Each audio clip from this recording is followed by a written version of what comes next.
Welcome to Tally Talk. I'm Liv. And I'm Ben. And on this episode, you'll hear our carefully considered and not at all random thoughts on a show we like. There will be spoilers. We're giving ourselves an age rating of 15 and above, but you're welcome to make up your own mind. Listener discretion is advised. So today, we are talking about 24 hours in police custody. The episode's called Lost Boys. Lost Boys. Lost Boys. Da-da-da-da-da-da-da-da-da. Brilliant. I was going to say, there doesn't seem to be a way of finding it other than by its title. There's no season, episode number. It is just called Lost Boys. We don't even know when it first aired. No, we did our research, didn't we? No, I did. I did actually look. And it didn't say when it first aired. Ah, well, there you go. Yeah. So, but it's on Channel 4 in the UK. I don't know where it'd be in the US. Yeah. Or anywhere else for that matter. No. But yeah, if you can find it, watch it. If not, listen to us and we'll explain it. As best we can. As best we can. So the episode started in an annoying way for me. Right. Because it first flashes up like, oh, some people have had their identities altered by AI. And I'm like, is nothing sacred from AI now? I feel like this is quite a good use of AI. You know, if you're protecting people's identities so that you can share a story, but actually the people behind it are kept safe, do it. That's someone's job, though, isn't it? Previously, they just would have Jeff in production. I think previously they'd have just stuck a blurry thing over someone's face. I was trying to work out, was it just voice changing, or do you think they artificially change people's faces in pictures? Yeah, I was thinking about, there's a 14-year-old lad midway through, and he's got this big, bushy, orange hair, which is great, and I thought afterwards, I wonder if that was AI. Oh my god, did they give him Sideshow Bob hair, but just because it's so, like, ludicrously fake? Yeah, and he had those vivid blue eyes, and I just thought, I wonder, actually, with hindsight, if those things had been tweaked. Oh, you're blowing my mind. Because they do blur, because, like, the first thing we see is a young lad's YouTube video, except they've blurred the whole video. Did they? I thought you could see it. No, they blurred it so that you could sort of see vague shadows moving around, but it was blurred. Oh, right. So obviously AI can't fix dodgy YouTube videos. But yeah, we learn that there's a missing lad. Yeah, we hear the mum making that first call to the police to say her son is missing. Yeah, he's called Gavin. And I was like, really? If he's gone to Wales to see his girlfriend called Stacey, I'm going to be rioting here at this point. I was like, have you subtly tried to get me to do Gavin and Stacey again on the sly? What I found interesting about this phone call was that the call handler says, is he into drugs? And the mum was like, yeah, I think he is. And I thought, do they ask all parents that if their son's gone missing? Well, and of course they were like, has he changed friends recently? It just makes me wonder if there's like a checklist, like when you call the 111. 111 in the UK, which is like the non-emergency helpline, and they run through a script of questions and then it charges off. I wonder if earlier in the call that they edited out, there was other questions she answered that made them go, right, okay, so has he changed friends? Do you think he might be on drugs, sort of assessing risk? Yeah, could have been. Because he's been gone 40 times in 2 years. Yeah. That is a lot of times. Well, yeah, and we then hear from an officer of some level that kids are often exploited for drug supply. And that was really at that point that we went down the drugs route. Of course, this missing child could have been for anything, but they very quickly got us onto drugs. Yeah, and they sort of, because they're not known to police, they're sort of used as almost like clean collateral. It's not just that they're not known to police, but later on they talk about police and courts being very limited in what they can do with under 18s. And so they are exploited because of that, and there's no repercussions for them until they're suddenly 18, and then it's too late. They've been in the system far too long. Yeah, because they talk about that in there where they go, oh, that's all they've known. But because they've been too young, they've not sort of had the full impact or the consequences. The full weight of the law, yeah. But by the time they get to 18, that's all they know. Yeah. Yeah, it was really stark. And then it hits them real hard when they do get caught. All of the people, or the subjects in this, made me realise that my perspective on what 15-year-olds look like and 16 and 23-year-olds is way off, because they all looked way older than I thought. Oh, really? I was like, blooming heck, that's a old-looking 15-year-old. I mean, admittedly, if AI's adjusted him, maybe they've just ageified him. So maybe I'm right. But there was also a variety of ages that we see, because we see two 14-year-old lads, a 17-year-old lad, a 23-year-old, and then a fully grown man whose age we never get told. So there is a range in there as well. Yeah, and they arrest him, don't they? Or like, is it arrest him? They sort of bring him in to protect him. Right, the first lad whose G-Dog. mum phones. Yeah, so I think they arrest him for possession of Class A so that they can safeguard him, don't they? Yes, Yeah. and he gives a no comment interview, but they have his phone, and through examining the messages on his phone, they get intel about a drugs network called Brian. My drugs network's called Brian. I know, right?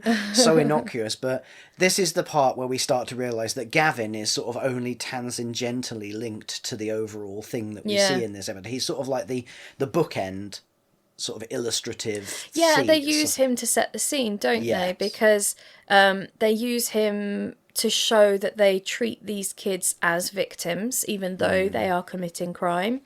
And then they talk about debt bondage, where the drugs higher-ups will create a debt, even though there isn't one. Like, you haven't paid us enough back for what you've sold, you've taken extra supply, whatever.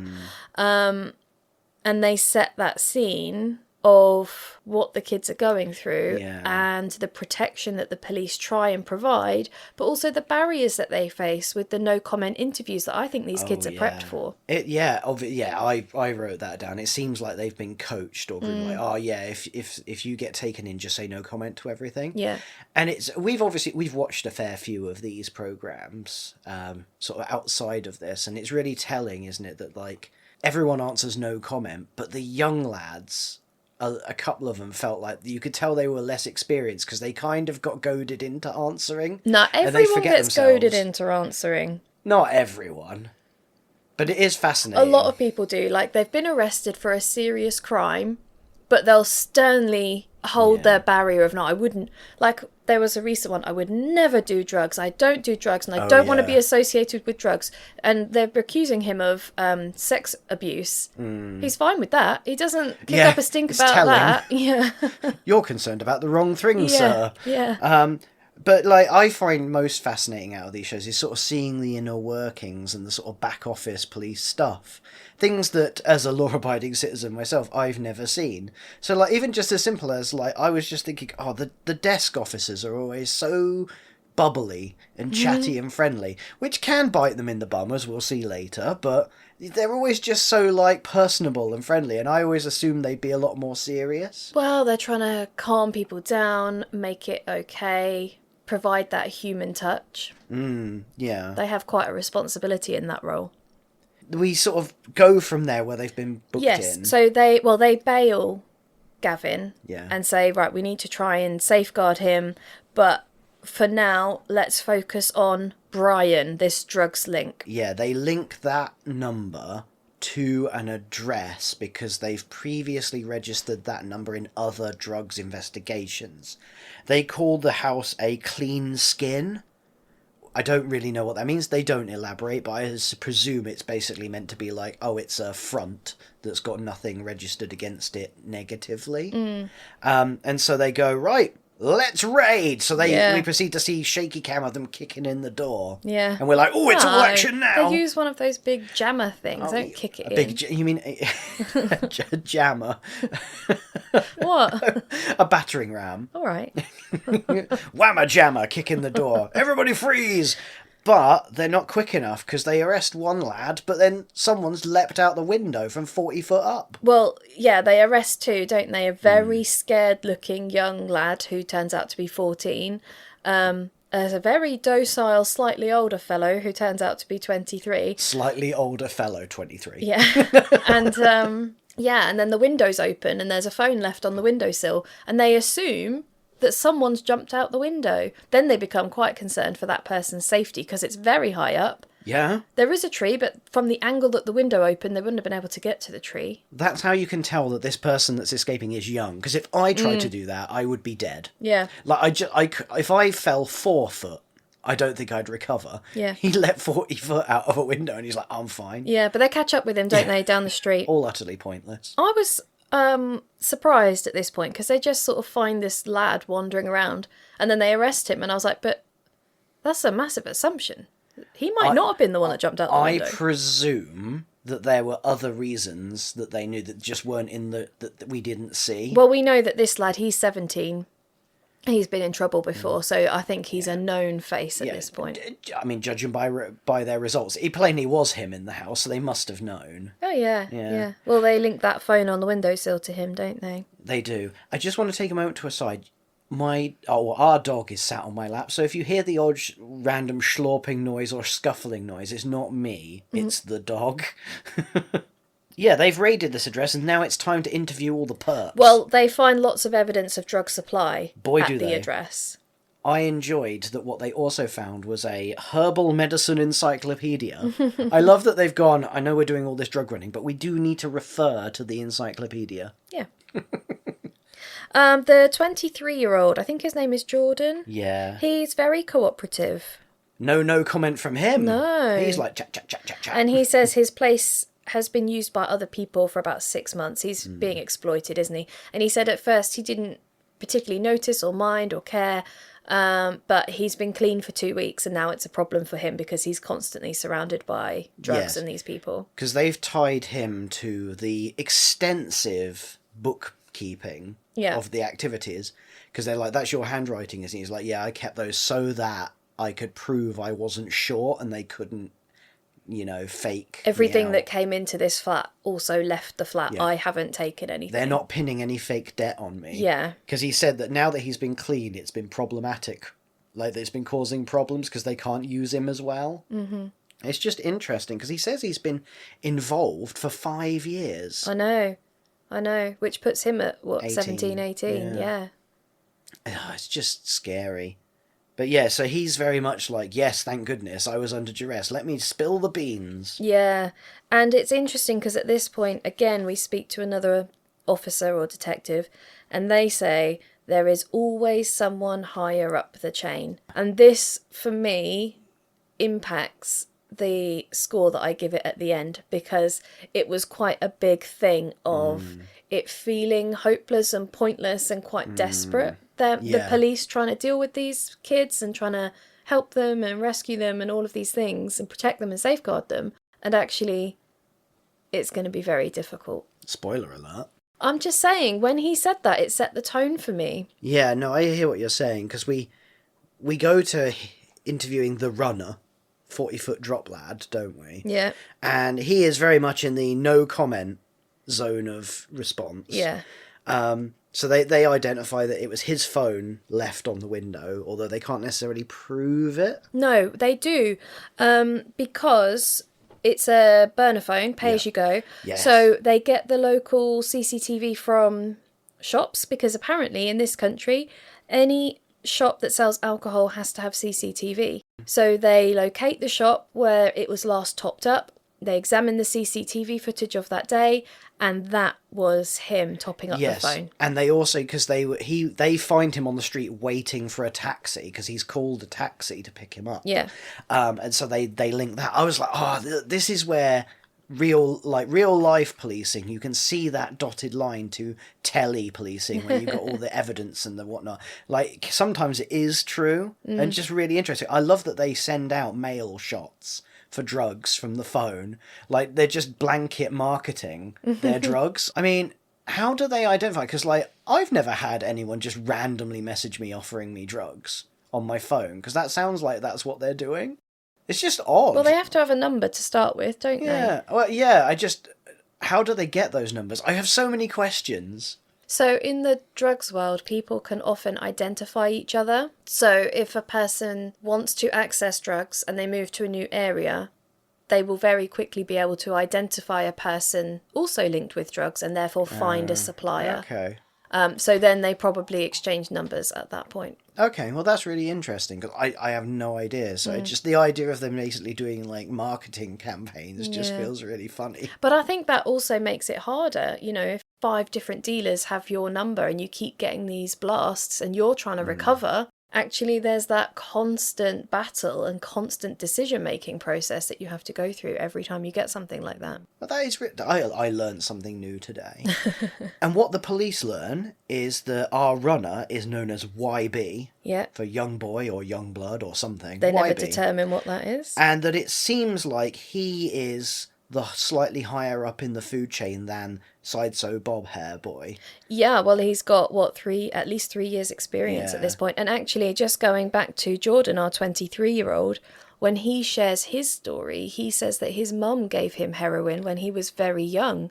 That was his first introduction to it. Yeah. And it was to try and keep them warm, he said. She was trying to keep them warm in a homeless situation. And so actually he's been exposed even younger than these other lads, so we just don't know. I don't know their fundamental circumstances, but, and as much as I try not to judge, I will say that my instinct is that giving your children heroin is a poor parenting choice. Yeah. Like, that seems questionable. But again, if that's what you yourself have grown up with, then the leap isn't as far. Yeah, that's true. And it is interesting because we do have mention of social services in this episode as well, where one of the police officers talks to the parent, the mum of one of the boys, and says, look, if this is what's happening, we're going to talk to social services and they'll talk to you about maybe relocating him to a different area where he doesn't have this contact structure in place and stuff. But that must be so hard. Really hard, because that mum in particular says that her and her husband are out at work all day. They can't be watching him all the time, and he'll disappear for days on end. Of course, the drugs lot are sending them along county lines, so they're not even in the county anymore. Hold up in these drug dens for 4 or 5 days, and then they'll come back. Yeah, and as we see, actually, when they interview, I'm gonna use Sideshow Bob Hair Boy because I don't think it's his real hair, so it feels okay. Right. AI hair. It might not be. It might be his real hair. Well, I mean, the ginger lad. Yeah. I thought it was really interesting because he was proper smirking through his no comments. Like, they showed him just like he thought it was funny, or at least he was reacting that way to protect himself. This is what I meant when I said he was prepped. So it's like he's practiced this, and that smirk, that smile is coming because it's like, oh gosh, this is real now. This is the real police, and I have to do what I've practiced. Yeah, and I found it infuriating because I was like, you're finding this funny, but you don't realise how much this is completely messing up your life. You say funny still, but I think there was a level of anxiety in there. I don't think he was finding it funny. Yeah. I think it was stressful, and it just came out as a smile. Yeah, fair enough.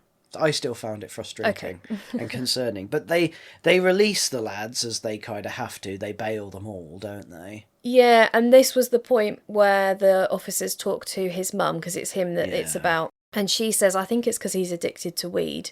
And we thought, right, well, it's probably more complicated than that. Yeah, I don't necessarily think that it's a natural one-to-one progression. There's probably more to it than that. Like, but again, as we've seen with this, all it would take is for someone to lure one of these lads with, I don't know, the promise of making some money or something like that, and then as soon as you're in, you're stuck in, because as we saw, they show text messages where they send them out selling drugs, and then when they come back they go, oh, you're short, you owe us, or we'll do X, Y, and Z, and suddenly threats to self and family. You're essentially an indentured servant at that point, and that's how they get you. Once you're in, and it's so insidious. Yeah.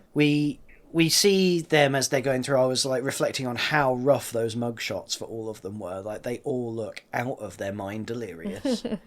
And then we dip back into Gavin, our overarching illustration of the problem, because he's missing again. And then through that, they seem to identify Ant-Man and Nuts. Yeah. We don't really see anything about Nuts, but Ant-Man, boy do we, because we shift focus to Ant-Man. Yep, that's his street name, but his real name is Jamal, and he is well known to police. Very well known. Yeah. And he seems fairly chill. Yeah. He's like, oh, I remember you. You booked me in when I was arrested for armed robbery. Yeah, because they basically just go, oh, Ant-Man, we know him, and then raid his house. Yeah. Like, nice.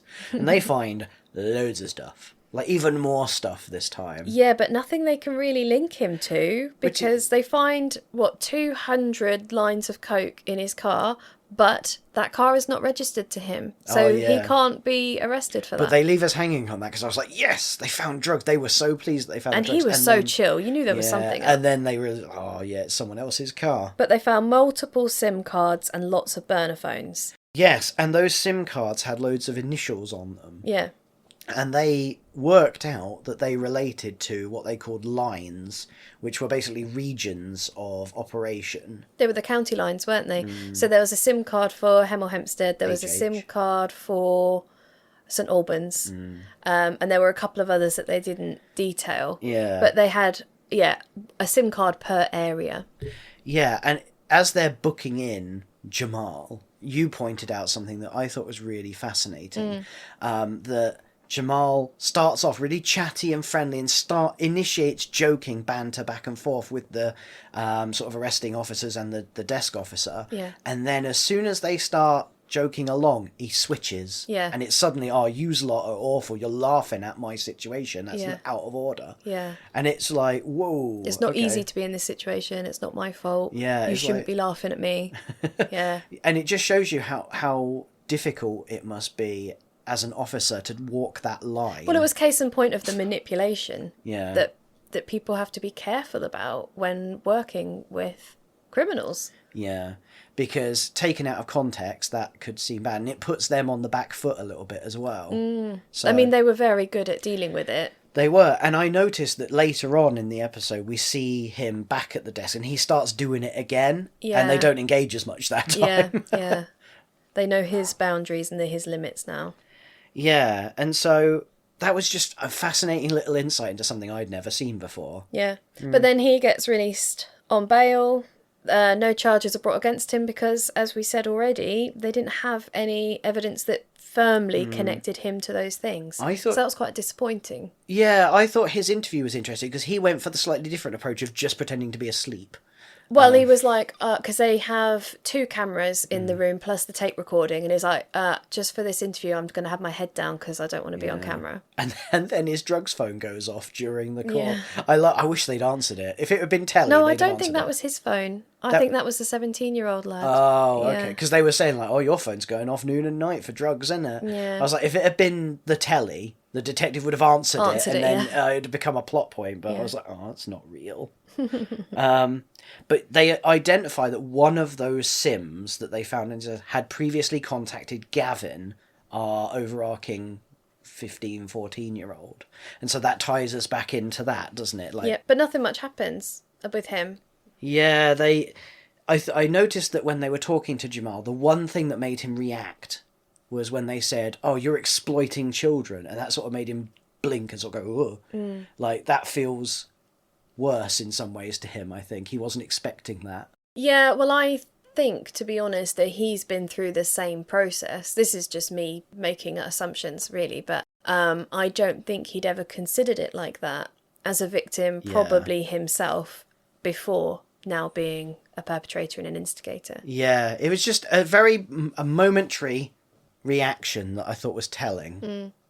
But that's pretty much it, isn't it? Yeah, it's a bit bleak in that sense. We got the little flash at the end of what happened. Do you want to fill us in? Because I didn't take notes on that. So Jordan, the 23-year-old lad who was sort of going, oh, thank God. Yeah. He's got clean and is now helping others to get clean from his circumstance. So that seems like a nice positive story. Yeah. He seemed genuine in his, oh, thank God. Yeah. Because there was part where he was going, is this a ruse? Is he just playing the victim? But fair play to him. Jaden, i.e. YB, the slightly older of the two 17-year-old. He was charged with supply of Class A drugs. We don't hear anything more about that. He was charged. Okay, so we don't have a sentence or anything Maybe like because that. he was so young, I don't know. But Jamal, or Ant-Man, was arrested 6 months later and convicted for supply and child exploitation. Yay! Did it say how long he got? It did not. No. And then the sort of ending, I almost said punchline, it is not a punchline, it's quite bleak, is that 14 months later they give us an update, which is that Gavin is missing again. And it looks like from what we saw on there that he's like believed to have travelled to London on his own and stuff. So it seems to be that they're basically saying, like, look, it's just another kid lost to this cycle. Yes, because all of these kids were Luton based, but they're being sent everywhere. Yes. Yeah. So, how would you rate this episode? I have rated it 5 out of 10. 5 out of 10. Yeah, because there was a lot of hopelessness. It felt like that, like they said, there was always someone higher up the chain, and it felt like there was no real sense of justice. It just felt bleak. Yeah, that's such a good word for it. Yeah. I have given it 5 annotated burner phones out of 7 because I have to. I thought it was fascinating, so that's why it's got a fairly high score, because like the stuff that I learned that I didn't know already, that I think you were a bit more familiar of from your work history and stuff. Yeah. I was just like, oh my god, I'm so naive. But yeah, the bleakness. I think of it, you know, I've heard these stories quite a lot, especially Jordan's a 23-year-old. Yeah. So it's like, okay, more people are in this situation. I think I was swayed more by my fascination of like, oh my god, I've learned so much about a whole other aspect of society that I didn't know about. Yeah. And just seeing like the way Jamal interacted with the police and sort of lured them in and stuff like. Yeah, it was bleak. It lost a couple of points because there wasn't a conclusion. It wasn't a satisfying. And I think this thing. is sort of the first episode of this that we've watched where there has been no justice, no real really. ending. Yeah, no justice. Yeah, the others that we've seen have certainly had a bit more of a conclusion. Yeah, you spend most of it going, you're going to get yours, and then they get theirs. In the form of tasty justice. You will get got. Yeah, so that was a cheerful one, but it was really interesting, and I think we might do some more of these. Yeah, well, as and when we feel like it. That's when I usually say, if you have the time, we would really appreciate it if you could rate, review, and subscribe. Thank you so much for listening. Bye. Toodles.